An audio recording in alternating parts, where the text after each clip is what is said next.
Good afternoon, everyone. My name is Henry Perrin, and I'm going to be giving a brief speech on an idea that I find pretty interesting. It's called the cyclic universe theory. So, what is the cyclic universe theory? It's an idea that proposes that the universe has no beginning and no end. It's an infinite cycle. So, where did this idea originate? Believe it or not, this idea came from ancient Hindu and Buddhist beliefs. They talked about the universe having no beginning and no end, and existing in cycles instead of a line. And this theory was revived recently through quantum mechanics and string theory. So, what is the cycle? It exists in four stages, the first of which, is expansion, or really just the Big Bang, where the universe exists in pretty much one big ball consisting of everything. And for whatever reason, no one really knows, it explodes and begins expanding, which is the second stage. It cools down as it expands, and that's where we are right now. So it expands to a point where it stops because of gravity. Gravity would eventually pull everything together, according to this theory. So, as it pulls everything, it slows down the expansion and begins contracting. And it'll contract until it reaches stage 4, which is the bounce.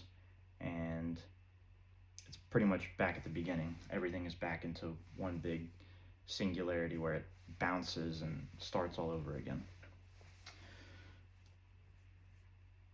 Is there any proof to support this theory?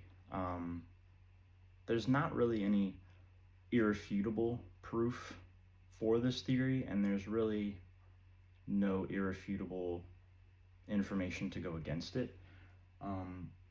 There is a picture that NASA took pretty recently of what's called a cosmic microwave background, and what that is it's a picture of the radiation that was released after the Big Bang, right after the Big Bang.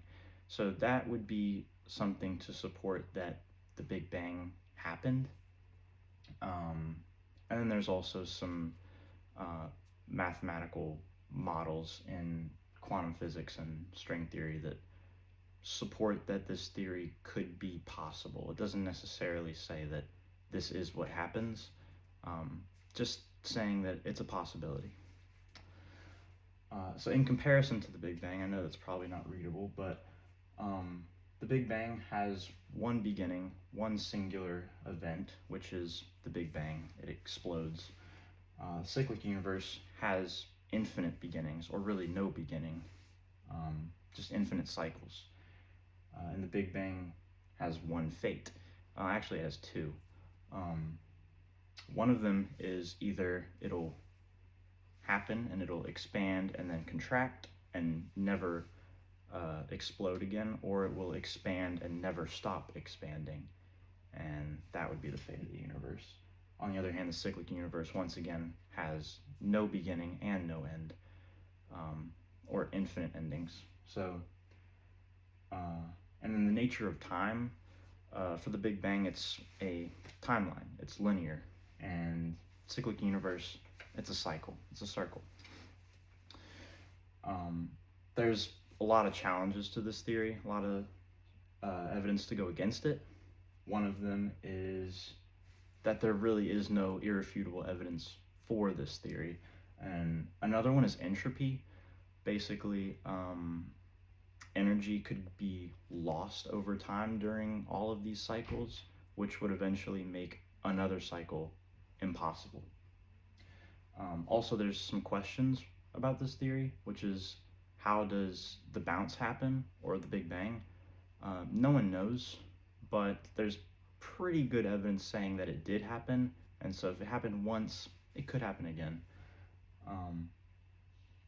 So it might not be infinite. It could stop eventually due to entropy. That's one big challenge to this theory.